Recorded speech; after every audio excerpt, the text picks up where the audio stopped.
लोगों को उत्तरकांड से दिक्कत अधिकतर इसीलिए भी होती है क्योंकि उसमें दो घटनाएं ऐसी है जो प्रभु श्री राम के कैरेक्टर से मैच नहीं करती। एक तो सीता जी वाला जो त्याग का भाग है, ठीक है, दूसरा जो शंभूक वध का भाग है, जो हमको लगता है जनरली कि राम जी की जो पर्सनालिटी है उसके साथ वो ऐसा करेंगे ऐसा लगता ही नहीं है, ठीक है, और इसलिए वो लोगों को मन में है कि उत्तरकांड बाद का होगा।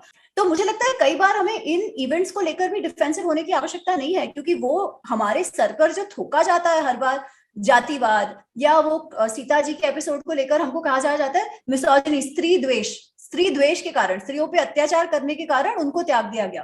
पर ऐसी बात नहीं है। अगर उत्तरकांड में भी अगर हम वो घटना देखें तो जिस हिसाब से वो घटना होती है, तो हमको जनरली कहा जाता है कि अरे धोबी ने कह दिया, एक जन किसी धोबी ने कुछ बात कर दी और श्री राम जी ने उनको त्याग दिया। तो वैसा भी नहीं हुआ है।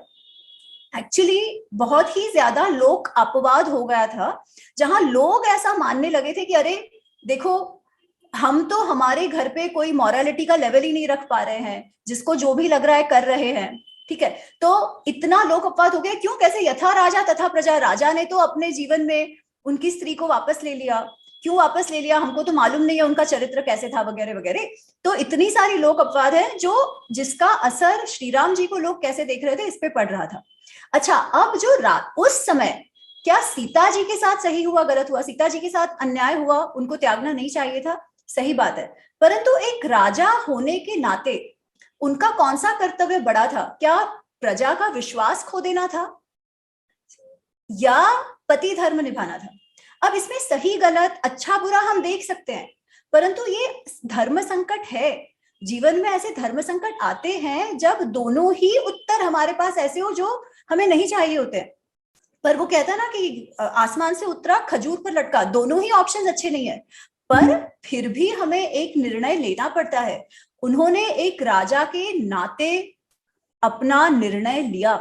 सीता जी भी वो समझी, क्योंकि वो भी केवल एक पत्नी नहीं थी, वो भी एक रानी थी। राज्य में, क्योंकि उस समय ऐसे था ना रुचि जी की राजा की कही बात मतलब पत्थर की लकीर, राजा ने कहा वो न्याय, राजा का वो स्तर होता था, वो अपना काम छोड़ के चले गए ऐसा नहीं होता था, उनकी हर बात को न्याय माना जाता था। तो जब आपका स्टेचर उतना है तब प्रजा की अपेक्षाएं भी आपसे उतनी है, ठीक है। वो कहता है ना कि Caesar's wife has to be beyond doubt. आपके चरित्र पर एक भी प्रश्न ही उठना चाहिए, नहीं तो लोग आपके न्याय पर ही विश्वास करना छोड़ देंगे।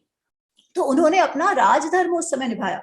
हम बैठ के जजमेंट कर सकते हैं, परंतु उन्होंने जो करा, राम को समझना, राम को जज करना इजी है श्री राम को, पर श्री राम बनना अत्यंत कठिन, और वही हमको पूरे रामायण से देखने मिलता है। और पूरे रामायण का यही शिक्षा भी मिलती है कि उन्होंने शुरुआत में, विश्वामित्र जी ने उनको राजधर्म का जो पाठ पढ़ाया था, उन्होंने अपने जीवन के अंत तक कभी नहीं भूला कि एक राजा का धर्म क्या होता है। और राजा का धर्म होता है चातुर्वर्ण हित और प्रजा रक्षण, ये सबसे पहले आता है। उसके लिए जिसकी भी आपको तिलांजलि देनी पड़े आपको देनी पड़ेगी, ये उन्होंने अपने जीवन से हमें दिखाया।